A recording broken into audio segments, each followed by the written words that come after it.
Guys just think कि आप 13 साल के हो और पलक झपकते ही 30 साल के बन जाते हो एंड आपको अपने 13 से 30 तक का सफर बिल्कुल भी याद नहीं है। आपके 17 साल कैसे गुजरे कुछ भी याद नहीं है। ये सोचते हुए कितना अजीब लगता है। Hey guys, this is Prachi Singh Thakur. तो आज मैं लाई हूँ एक ऐसी ही story and I am sure कि इससे आपको काफ़ी कुछ सीखने को मिलने वाला है। और अगर आप इस चैनल पे नए हैं तो चैनल को सब्सक्राइब कर लीजिए। इससे ये होगा कि मैं जो भी न्यू वीडियोस डालूंगी वो आपको सबसे पहले मिल जाएंगी। So guys let's start the video. Time है 1987, जहाँ 13 साल की एक स्कूल गर्ल है जिसका नाम जेना है। वो स्कूल के 6 गर्ल्स वाले ग्रुप में शामिल होना चाहती है जिसके लीडर टॉम टॉम है। बट वो लड़कियाँ बेचारी जेना को हमेशा उल्लू बनाकर उससे अपना काम करवाती हैं और जेना भी उनका काम कर देती है ताकि वो उनके ग्रुप का एक मेंबर बन सके। बट मैथी जो जेना का एक अच्छा दोस्त है और उसे काफ़ी ज़्यादा पसंद करता है, हमेशा जेना को बोलता है कि तुम्हें किसी और की तरह बनने की कोई ज़रूरत नहीं है, तुम्हारा अपना एक अस्तित्व है। मैथी को फोटोज क्लिक करना बहुत ज़्यादा पसंद है और उसका सपना है कि वो एक फोटोग्राफर बने। टॉम टॉम और उसके दोस्त मैथी को बंदर कहते हैं क्योंकि वो दिखने में स्मार्ट नहीं है और थोड़ा सा मोटा है। तो आज जेना का बर्थडे है और उसने शाम को पार्टी रखी है जहां टॉम टॉम जेना को कहती है कि उसने क्रिस, जो कि स्कूल का सबसे ज़्यादा कूल और पॉपुलर लड़का है, उसको पार्टी में चलने के लिए राज़ी कर लिया है। जेना के लिए ये बहुत ही बड़ी बात है। जैसा कि मैंने आपको पहले ही बताया है गाइस, वो टॉम टॉम और उसके दोस्तों की तरह कूल बनना चाहती है और उनके ग्रुप में शामिल होना चाहती है। टॉम टॉम कहती है कि हम तभी आ पाएंगे जब हमारा प्रोजेक्ट कंप्लीट होगा। मतलब वो जेना को इनडायरेक्टली उनका काम करने के लिए कहती है और जेना मान भी जाती है और उनका प्रोजेक्ट भी कंप्लीट कर देती है ताकि वो शाम को टॉम टॉम और उसके दोस्तों के साथ अपनी बर्थडे पार्टी को अच्छे से एंजॉय कर सके। फिर जब शाम को जेना पार्टी के लिए रेडी हो रही होती है तो अजीब सा ड्रेस पहन लेती है जहां उसकी मॉम उसे समझाते हुए कहती है कि तुम बॉयज मैगजीन की लड़कियों की तरह नहीं बन सकती, तुम जैसी हो वैसी ही बहुत अच्छी हो। गाइस, बॉयज मैगजीन एक फैशन मैगजीन है, यानी मॉडल की मैगजीन है जिसे सारी दुनिया पढ़ती है और जेना भी उनकी तरह बनना चाहती है। वो अपनी मॉम को इग्नोर कर देती है। पार्टी स्टार्ट होती है और सबसे पहले मैथी वहाँ आता है क्योंकि जेना को एक डॉल हाउस चाहिए था। तो वो उसके लिए जेना हाउस लेकर आता है जिसमें उसने जेना की बहुत सारी फोटोज और उसकी फेवरेट चीज़ें लगाई होती हैं और इस हाउस को बनाने में उसे पूरे 3 हफ्ते लगे थे। साथ ही वो उसे एक मैजिक डस्ट भी देता है और कहता है कि तुम्हारी विश इस डस्ट को पता चल जाएगी और पूरी हो जाएगी। तभी टॉम टॉम अपने दोस्तों के साथ बर्थडे पार्टी में आती है और जेना मैथी के उस घर को स्टोर रूम में रख देती है जहां उसके और भी खिलौने रखे हुए थे। मैथी वहां गाना बजाकर डांस कर रहा होता है क्योंकि उसकी दोस्त जेना का बर्थडे है जिसे वो बहुत ज़्यादा पसंद करता है। बट टॉम टॉम गाना बंद कर देती है और कहती है घर जाकर नाचना बंदर। जेना उसकी इंसल्ट पर कुछ भी नहीं बोलती, ना ही उसे पार्टी छोड़कर जाने से रोकती है। वो ऐसा इसलिए करती है क्योंकि वो टॉम टॉम और उसके दोस्तों की तरह कूल बनना चाहती है, बट वो ऐसी बिल्कुल भी नहीं है। फिर टॉम टॉम जेना की आंखों पर पट्टी बांधती है और कहती है कि हम एक गेम खेलते हैं। वो कहती है कि अंदर क्रिस आएगा और तुम्हारी आंखों की पट्टी को क्रिस खोलेगा। क्रिस वही लड़का है जो उनके स्कूल में सबसे ज़्यादा स्मार्ट और पॉपुलर है। वो जेना को उसी स्टोर रूम में डॉल हाउस के नीचे आंखों पे पट्टी बांधकर बैठा देती है और अपने दोस्तों के साथ खाने पीने का सामान लेकर बाहर जाने लगती है। तभी मैथी अपना कैसियो लेकर नीचे आ रहा होता है जहां टॉम टॉम उसे कहती है कि जेना तुम्हारा स्टोर रूम में वेट कर रही है। मैथी स्टोर को बिल्कुल पसंद नहीं करती, मुझे टॉम टॉम की तरह कूल बनना था। वो अपनी आंखों पे फिर से पट्टी लगा लेती है और कहती है कि मुझे 13 साल की एक खूबसूरत कामयाब लड़की बनना है। वो बार बार सेम लाइन रिपीट करती है और उसका सर सेल्फ से टकराता है जहां मैथी का दिया हुआ डॉल हाउस रखा था। उस पर मैजिक डस्ट भी पड़ी हुई थी जो जेना के ऊपर गिर जाती है। फिर वो अपनी आंखों से पट्टी हटाती है तो खुद को एक शानदार घर में पाती है। वो मिरर में खुद को देखकर डर जाती है और जोर से चिल्लाती है। वो देखती है कि वो बड़ी हो चुकी है बट उसे कुछ भी याद नहीं होता कि ये सब आखिर कैसे हुआ। फिर उसे टेबल पे कुछ लेटर्स मिलते हैं जो उसके नाम पर ही होते हैं, मतलब ये घर उसी का था। तभी एक आदमी बाथरूम से बाहर आता है जो पहले से ही उस घर में मौजूद था और नहा रहा था। बट जेना उसे नहीं पहचानती तो उसके करीब आता है तो वो वहाँ से भाग जाती है क्योंकि उसे बिल्कुल आइडिया नहीं है कि वो अचानक से 13 से 30 साल की आखिर कैसे हो गई और उसे बीते 17 साल बिल्कुल भी याद नहीं थे। बाहर जाने पर उसे पता चलता है कि वो अपनी फेवरेट मैगजीन यानी द बॉयज़ मैगजीन की एडिटर है और लूसी उसकी बेस्ट फ्रेंड है। बट जेना को कुछ भी याद नहीं है कि ये सब आखिर कैसे हुआ। उसने यहाँ तक की जर्नी कैसे तय की ये भी उसे नहीं पता। ऑफिस में किसी को नहीं जानती। तब उसकी दोस्त लूसी को लगता है कि जेना बहकी बहकी सी बातें कर रही है, तो उसने कोई नशा कर लिया है या फिर वो परेशान है। इसलिए वो कहती है कि जैसा मैं बोलूँ तुम वैसा ही करना। फिर 10 मिनट के बाद में उनकी मीटिंग होती है, बट जेना को कुछ भी याद नहीं है कि उसे क्या बोलना है और क्या कहना है। वही मीटिंग में उसका चीफ एडिटर रिचर्ड सबको बताता है कि उनकी कॉम्पिटिटिव मैगजीन स्पार्कल है जिसका नाम, वो उनका डेटा चोरी कर रही है, इसलिए 6 महीने से उनसे आगे है। उनकी सिर्फ 6 लाख कॉपियाँ बिकी हैं, जबकि स्पार्कल की 1 मिलियन। बट वो नहीं जानते कि वहाँ कौन है जो इनका डेटा ऑपोजिट पार्टी को पहुँचा रहा है। मीटिंग के बाद जेना को पता चलता है कि अब उसके पेरेंट्स के साथ में रिलेशन बिल्कुल भी अच्छे नहीं हैं और वो उनका फ़ोन भी रिसीव नहीं करती।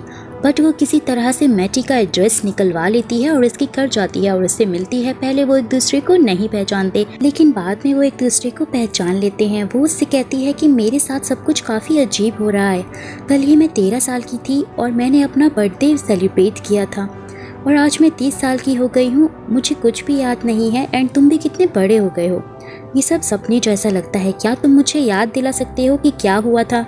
मुझे अपनी लाइफ के 17 साल याद ही नहीं है।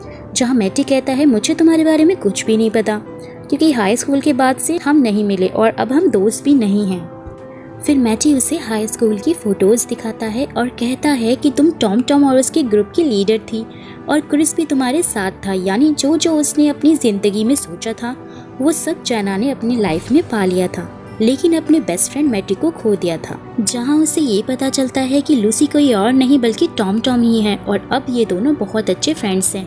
फिर जेना मैटी को अपनी ऑफिस की पार्टी के लिए इनवाइट करती है और कहती है कि प्लीज़ मेरी पार्टी में ज़रूर आना। फिर पार्टी में जेना का बॉस कहता है कि उनका सारा प्लान फेल हो गया है क्योंकि लोग पार्टी को एंजॉय नहीं कर रहे हैं और पार्टी छोड़ के जा रहे हैं, तो कुछ करना होगा। तभी जेना डीजे वाले के पास जाती है और कहती है, डीजे वाले बाबू मेरा गाना बजा दो। सो गाइस वो ऐसा कुछ भी नहीं कहती है क्योंकि उस टाइम पे बादशाह इतना फेमस नहीं था। ऑब्वियसली माइकल जैक्सन फेमस था, तो इसलिए उसने माइकल जैक्सन का स्मूथ क्रिमिनल सॉन्ग लगवाया था जो उसका फेवरेट सॉन्ग था और उसने बचपन में उस गाने पे काफ़ी बार डांस भी किया था। जिसके बाद उनके साथ साथ सब डांस करना स्टार्ट कर देते हैं और इस तरह से उनका डांस बेरंग पार्टी में जान डाल देता है। फिर नेक्स्ट सीन में जेना और लूसी एक रेस्टोरेंट से बाहर आ रहे होते हैं कि तभी जेना को वही आदमी दिखाई देता है जो उसे उसके घर में मिला था। फिर लूसी उसे बताती है कि ये तुम्हारा बॉयफ्रेंड है। तभी मैटी भी अपनी फियांसे के साथ वहाँ से गुजर रहा होता है और जेना को पता चलता है कि मैटी की कुछ दिन बाद शादी होने वाली है। तभी जेना का बॉयफ्रेंड उसे घर चलने के लिए कहता है, जहाँ लूसी उसे कहती है जाओ और एंजॉय करना। जहाँ जेना को लगता है कि वो घर जाके गेम खेलेंगे। घर आने के बाद उसका बीएफ कपड़े उतार कर उसके सामने डांस करने लगता है।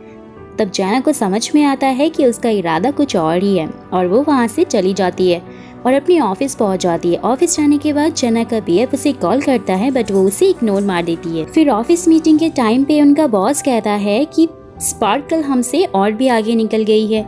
हमारी सिर्फ 6 लाख कॉपियों से भी कम बिकी हैं और वो पॉइस को पूरी तरह से रीडिज़ाइन करने के लिए कहता है, जहाँ पे बाकी स्टाफ कहता है कि पॉइस को रीडिज़ाइन करना बहुत मुश्किल का काम है, लेकिन जेना कहती है कि हमें ये करना चाहिए, इसमें मज़ा आएगा। तब उसका बॉस रीडिज़ाइन का काम जेना और लूसी को सौंप देता है, जिसके बाद वो लूसी को ये कहते हुए सुनती है कि वो जेना के रीडिज़ाइन में अपने साथ में शामिल नहीं करेगी और सारा क्रेडिट लूसी खुद ले जाएगी। फिर जेना मैटी से मिलती है और पूछती है कि हमारी दोस्ती कैसे टूटी थी। रिप्लाई में मैटी कहता है कि तुम्हारे 13 बर्थडे पे जो डॉल हाउस मैंने तुम्हें गिफ्ट दिया था, जिसमें मैंने 3 हफ्ते लगाकर उसे बनाया था, उस डॉल हाउस को तुमने मेरे मुंह पे दे मारा था। जिस पर जेना सॉरी बोलती है और रिग्रेट करती है। वो कितनी बदल गई है और बुरी इंसान बन गई है। वो अपने पुराने घर जाती है जहाँ वो अपने पेरेंट्स से मिलती है और माफ़ी मांगती है। वो अपनी मॉम से कहती है कि अगर आपने एक ऐसी गलती की है जिसकी वजह से आपकी पूरी लाइफ चेंज हो गई है तो आपको कैसा फील होगा। जिस पर मॉम रिप्लाई करती है, मैंने अपनी लाइफ में बहुत सारी गलतियाँ की हैं बट मुझे उसका पछतावा नहीं, क्योंकि इंसान गलतियाँ करने से ही सीखता है। फिर नेक्स्ट डे जेना मैटी के पास जाती है और उसके साथ मिलकर अपनी मैगजीन को पूरी तरह से बदल देती है, क्योंकि मैटी एक फोटोग्राफर है और वो पॉइस को पूरी तरह से रीडिज़ाइन करने में उसकी हेल्प करता है। वो आम लोगों को इंजॉय करते हुए उनकी लाइफ को फोटोज भी मैगजीन में लगाते हैं। जबकि बॉयज में मॉडल्स की पिक्चर होती थी और लूसी ने भी मॉडल्स एंड सेलिब्रिटी की मैगजीन बनाई थी, जो कि उसके बॉस को बिल्कुल भी पसंद नहीं आई। वहीं जेना की मैगजीन देखकर उसके बॉस बहुत ज़्यादा खुश हो जाते हैं, क्योंकि उसने अपनी मैगजीन में आम लोगों को, स्पोर्ट्स पर्सन्स को ऐड किया था जिन्हें लोग प्यार करते हैं और उनके अंदर अपनी तस्वीर देखते हैं। लूसी को जेलसी होती है और उसे बहुत ज़्यादा गुस्सा आता है। वो जेना के ऑफिस में बैठी होती है, जहां उसे ड्रॉर में स्पार्कल कंपनी के कुछ मैगजीन और पेपर्स मिलते हैं और उसे पता चलता है कि जेना ही वो लड़की है जो स्पार्कल को इन्फॉर्मेशन भेजती थी। लूसी उसे स्पार्कल कंपनी को कॉल करके जेना की सारी न्यू प्लानिंग बता देती है। तभी मैटी वहां आ जाता है और लूसी उसे कहती है कि जेना ने दूसरा फोटोग्राफर हायर कर लिया है, उसे तुम्हारी फोटोज कुछ खास पसंद नहीं आई, बट तुम एक पेपर पे साइन कर दो जिससे सारी फोटोज और का राइट हमें मिल जाए और हम उसे कहीं और यूज कर सके। मैटी साइन कर देता है। नेक्स्ट सीन में जेना के पास उसका बॉस आता है, कहता है कि तुम्हारे रीडिजाइन पॉज प्रोजेक्ट को लूसी ने लीक करके स्पार्कल को दे दिया है एंड आज सुबह के न्यूज़पेपर में सारी फोटोज भी छप चुकी हैं। जेना कहती है कि वो सारी पिक्स तो मैटी की थी, वो ऐसा कैसे कर सकती है। बॉस कहता है मैटी ने साइन किए हैं, तुम देख सकती हो। फिर जेना लूसी के पास जाती है, जहां लूसी कहती है मैंने तुम्हारे सारे डिजाइन उनको बेच दिए हैं, तुम ये करने वाली थी और वहाँ की चीफ एडिटर बनने वाली थी, जो कि अब मैं बनूंगी। और वो कहती है कि उसने मैटी को भी बता दिया है कि तुम एक नया फोटोग्राफर हायर करने वाली हो, तुम्हें उसकी ज़रूरत नहीं है। जिसके बाद जेना मैटी के घर जाती है, जहां मैटी की आज शादी होने वाली है। वो रेडी हो रहा होता है। जेना उसे सब बताती है और कहती है कि लूसी ने सब झूठ बोला है। मैटी कहता है मैं जानता हूँ, मैंने पहले भी कभी उसका भरोसा नहीं किया। जेना बोलती है मैं पूरी तरह से बदल चुकी हूँ, मैं ऐसी कभी भी नहीं थी।